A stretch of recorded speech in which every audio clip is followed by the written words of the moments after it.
When Philip II of Macedon, or Philippos II Homagdan, Alexander's father, ascended the throne of Macedon in 359 BC, his realm was beset on the northern side by the ravaging Illyrians and precariously poised on the southern borders with the opportunistic Greeks.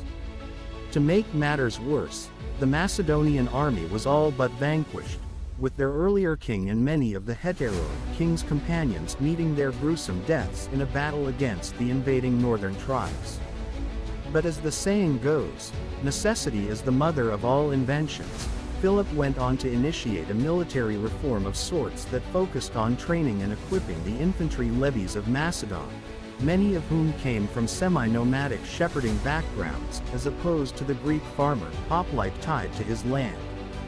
Partly inspired by the great general Epaminondas and his Theban army, and also influenced by the contemporary Athenian general Iphicrates, Philip adopted the nascent ideas of the Macedonian phalanx, wherein the infantrymen, in their deep formations, were armed with heavy, lengthy spears but armored in light attires. This anvil of solid bodies of infantry was complemented by the hammer of elite cavalrymen, Philip's new companions, comprising various Greek nobles settled on the fiefs taken away from previous enemies. As matter of fact, Philip invited military families from across Greek states to politically counteract the native-born Macedonian nobility. These corps of mostly loyal mounted warriors were presented with heavy cuirasses and Phrygian helmets, and they acted as a hard-hitting yet mobile force on the battlefield. Consequently, by the time of his death, Philip's army had successfully extended the Macedonian frontier into southern Illyria, while also establishing dominance over the Paeonians, Thracians, Thessalians, and even Greek city-states like Athens and Thebes. Now it should be noted that Hetairoi as a term is pretty vague, and it could denote both the aforementioned companion, cavalry and the king's own personal companions. The latter group possibly included the courtiers of ancient Macedon, who traveled with the basilisk king and convened with him in the royal tent. Ancient sources also mention the term philoi, friends, which could have probably denoted the personal companions who held the highest positions in the hierarchy of the court. Interestingly enough, Alexander also preferred his dedicated department of chaplains. These men, often accompanying the marching army, had the important duty of convincing the soldiery of favorable battle omens by a mix of showmanship and augury. Beyond the hierarchy of personal companions, Alexander the Great also approved of more centralized control over the nobles of the Macedonian society. A practical solution came forth in the form of the royal pages Basilikoi Pides. This group comprised the sons of nobles who were incorporated into the aristocratic court, albeit as servants of the kings. Fulfilling a role similar to the medieval squires, these teenage males were basically taken up as hostages who would serve as guarantees of their parents' loyalties. Beneath this political veneer, the royal pages also performed a practical function. As the noble youth of the burgeoning realm, they were indoctrinated and inducted into the loyalty-based cult of the king. At the same time, they were trained within the workings of the royal machinery, ranging from menial tasks including pouring the king's bath and administrative jobs to even martial requirements. And on completion of the term, many of these young men, on entering adulthood, were drafted as officers of Alexander's army or as members of the elite corps of companion cavalry, thus alluding to a cyclic order of military support from the noble families. Given the sometimes confusing accounts from ancient writers, historians can only deduce that the Somatophylakes or bodyguards probably comprised a separate unit within the ancient army of Alexander. One of the clues comes from the position of the royal bodyguard, Somatophylax Basilikos, which was considered the senior most rank in the army. Originally, there were 7 such high-ranking officers, with the number symbolizing their first-hand duties that entailed guarding the massive royal tent. To that end, it is known that Alexander's closest friend Hephaestion commanded the bodyguards at the famous Battle of Gaugamela. In essence, it can be hypothesized that the Somatophylakes took an active part in actual military encounters, though their numbers were probably very low, in the range of just 200 men. On occasions, they possibly even functioned as the hypaspists, the shield-bearers we will talk about later in the article. However, beyond their martial capacity, it is their origins that have perplexed historians. For example, Diodorus talked about how the king's friends or Philoi had sent around 50 of their sons to serve as bodyguards in Alexander's army. Curtius, on the other hand, talks about how these bodyguards performed the function of royal pages, which goes against the Macedonian norm that forbade noble male adults as opposed to teenagers from performing menial tasks. But if we combine the two elements, we can deduce the possibility of the Somatophylakes being recruited from the royal pages who had shown their martial acumen upon entering adulthood. Simply put, the bodyguards probably was an active combat unit manned by the elite warriors who swore to protect their basileus, and possibly also an institution for officer training and even staff support. The heteroi or Macedonian companion cavalry was in many ways a military extension of the political framework of ancient Macedon centered around the king himself. As we mentioned before, most members of this elite cavalry regiment were recruited from the nobles and their sons. They possibly numbered around 1,800 men, divided into 8 squadrons before the start of Alexander's momentous expedition into Asia. Among these Macedonian cavalry units, the Royal Squadron Basilike with its double numbers held the position of honor in battles. Unsurprisingly, most of its members were usually drawn from the personal companions and friends of the basileus himself. Befitting the elite of Alexander's army, the heteroi flaunted their uniforms, with the royal squadron members ostentatiously displaying purple cloaks or chlamys dyed with Tyrian purple, with golden yellow borders, many of which were confiscated from the Persian treasury. The Macedonian cavalryman was also presented with standard yet flexible cuirass, possibly made of small metal pieces that were reinforced with leather or covered in white linen, along with the Boeotian helmet that replaced the earlier Phrygian model. As for offensive weaponry, the companions, as shock cavalry units, were equipped with the lengthy Xyston spears usually made of sturdy cornel wood, and these were backed up by the secondary weapons of swords. Interestingly enough, there may have been a conspicuous absence of shields, the mainstay of classical Greek warfare, when it came to cavalry maneuvering, except on rare occasions. And since we brought up defensive equipment, it is widely known that Alexander himself preferred to ditch his cuirass in favor of just his tunic, probably to enact bouts of bravado during the earlier parts of the expedition or possibly due to the heat. Suffice it to say, fueled by the personality cult of Alexander the Great, many of the impressionable noble youths from the elite cavalry regiments may have also tried to mimic their Macedonian king and charged into the battle, wearing just their ritzy tunics and armed with the xysta. Before Alexander's army crossed the Hellespont, the mainstay of the Macedonian infantry comprised the peziteroi, or foot companions, men who formed up the dreaded anvil of the Macedonian phalanx. For more details on the Macedonian phalanx, check this article. Numbering around 9,000, these Macedonian infantrymen were divided into 6 battalions taxius, each comprising 3 lochoi. And mirroring the honored units of their cavalry counterparts, the peziteroi possibly had an elite taxis of their own known as the aestheteroi, with its members preferably recruited from Upper Macedonia. Now, in terms of equipment, ancient writers and pictorial evidence rather paint a vague picture of the renowned foot companions. According to Polyaenus' account of Macedonian military training, the infantrymen of the phalanx were supplied with bronze helmets kranos, of the Phrygian variety, light shields pelt greaves nemides, and their characteristic long pikes sarissai. So as can be gathered from this small list of items, the armor is conspicuously missing. On the other hand, Diodorus talked about standardized forms of armor being issued to Macedonian troops during the tough Indian campaign, thus suggesting how at least some of the Pezzeteroi wore cuirasses. Moreover, instead of the heavier hoplite shield aspis, the Macedonian phalangite shield pelt was smaller and lighter, which allowed the foot companion to wield his pike with two hands, as the pelt was slung across the left arm.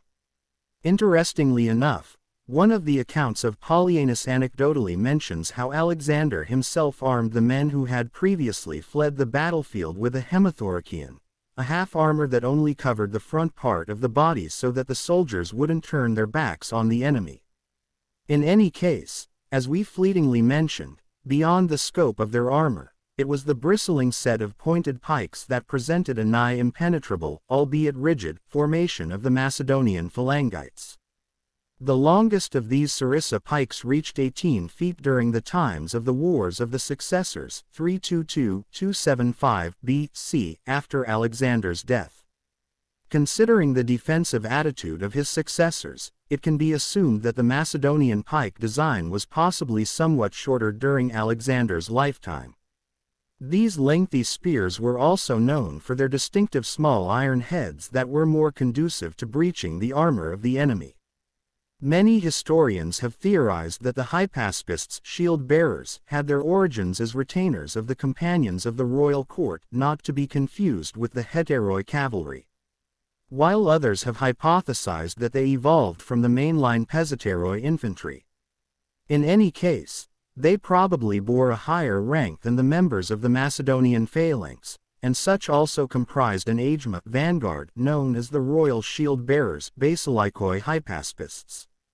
This unit, made up of taller candidates, expressly took the position of honor on the battlefield on the right side, supported on the left by other lokoi of hypaspists, and together they possibly had a strength of around 3,000 men. Now considering the relatively rigid tactics of the aforementioned Pezzeteroi, it can be surmised that the hypaspists probably fulfilled a flexible battlefield role that bridged the gap between the mobile cavalry and the rigid phalanx. Judging by this requirement for agility, it can be assumed that the hypaspist wore less armor when compared to the standard Macedonian infantrymen. To that end, Alexander may have equipped many of his hypaspists in a manner similar to that of Greek hoplites, thus suggesting the usage of Phrygian helmets, lighter tunics, and shorter spears, dori. To that end, some of these veteran soldiers might have also carried the traditional Greek hoplite shield aspis. At the same time, the shield-bearers formed the crack units of the army. Thus they proved their worth in many a siege battle, by taking part in the frontal assaults conducted within cramped quarters. In essence, it is fair to assume that the hypaspists were better trained and drilled than most contemporary infantry units, while their required agility kept them at the peak of their physical conditions. Given their esteemed martial value, many of the veteran hypaspists possibly also formed the renowned argyraspides, the silver shields. These veteran warriors later also took part in the Wars of the Successors Diadochi after Alexander's death. Our popular notions about the ancient army commanded by Alexander the Great in his renowned campaigns mostly harks back to a homogeneous Greek-speaking force comprising of the anvil, phalanx and the hammer, cavalry. However, in truth, the new Macedonian army was composed of soldiers who came from different backgrounds and nationalities. For starters, the Macedonians themselves, who formed up the royal army, were bolstered by their vassals, including the Trabalians, Agrarians, Odrysians, and even Illyrians, their former enemies. Alexander was also the de facto head archon of the Thessalian army and the commander of the League of Corinth, which gave him the power to levy military support from the Greeks. Additionally, Macedonian kings hired mercenaries, most of whom hailed from the southern Greek realms and the neighboring Balkans. In fact, contrary to our modern concept of political correctness, there was rampant racism and preconceived ideas directed against other groups within the army. For example, the southern Greeks perceived their northern Macedonian brethren as being uncouth and even semi-civilized. The Macedonians, on the other hand, regarded their southern neighbors as being effete and soft. And both these essentially Greek groups identified the Thracians as barbarians, on account of their foreign language and boisterous tendencies. However, in spite of these cultural differences, the hodgepodge of Alexander's force was admirably successful in conducting long-lasting campaigns while enduring logistical obstacles, feats that were only matched by Hannibal and his army of multinationals, more than 80 years later.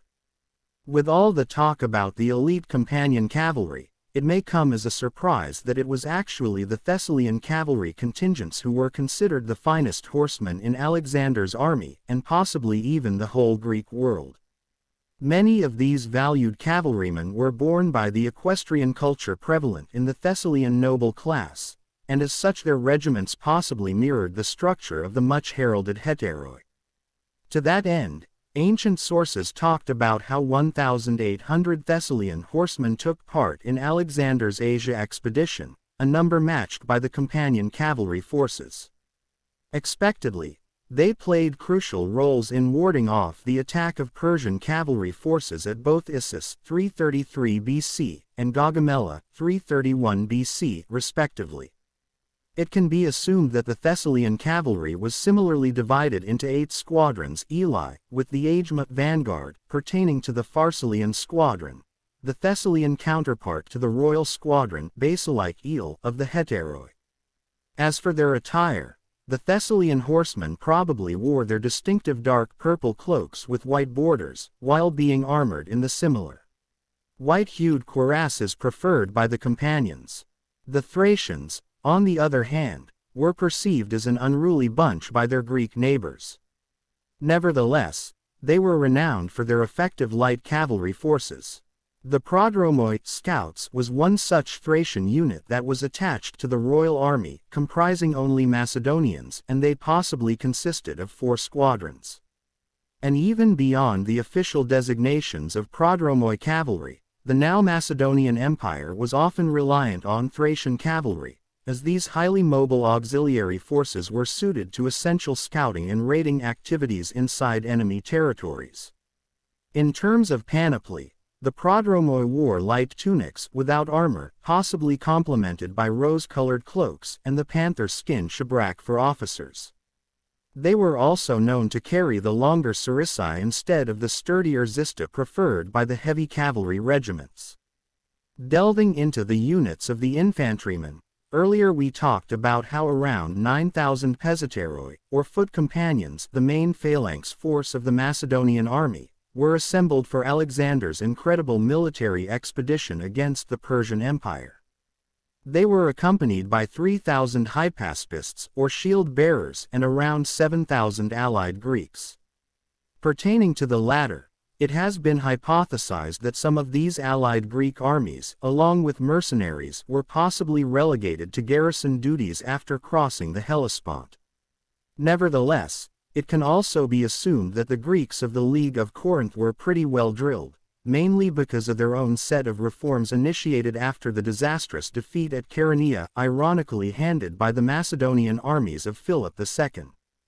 One significant outcome of these reforms related to the phasing out of the typical militia Greek hoplites in favor of the epilektoi picked troops. Unlike hoplites, however, these epilektoi, almost akin to mercenary Greek heavy infantry, had to be paid on a regular basis, a system that often severely affected the fiscal condition of many individual city-states. And in terms of armor, many of these infantrymen possibly readopted the heavier muscled cuirass and the ubiquitous Phrygian helmet. It should also be noted that some Greek city-states offered their military support in the form of cavalry forces. Diodorus talked about at least 600 Greek horsemen crossing the Hellespont with the main expeditionary force, and they were possibly reinforced by other detachments later in the campaign. In addition to around 3,600 heavy cavalry forces comprising the heteroi and Thessalians, complemented by around 1,400 light cavalry troopers comprising Thracians, Greeks, and other auxiliaries, the Macedonian army of Alexander also inducted mercenary horsemen. In fact, Judging by the aforementioned figures, Alexander desperately needed more light cavalry, not just to balance his forces, but also for scouting activities in deep enemy territories that often played their part in strategic decision-making. These mercenaries, comprising Persian light cavalry and even Iranian horse archers, were possibly arranged into squadrons.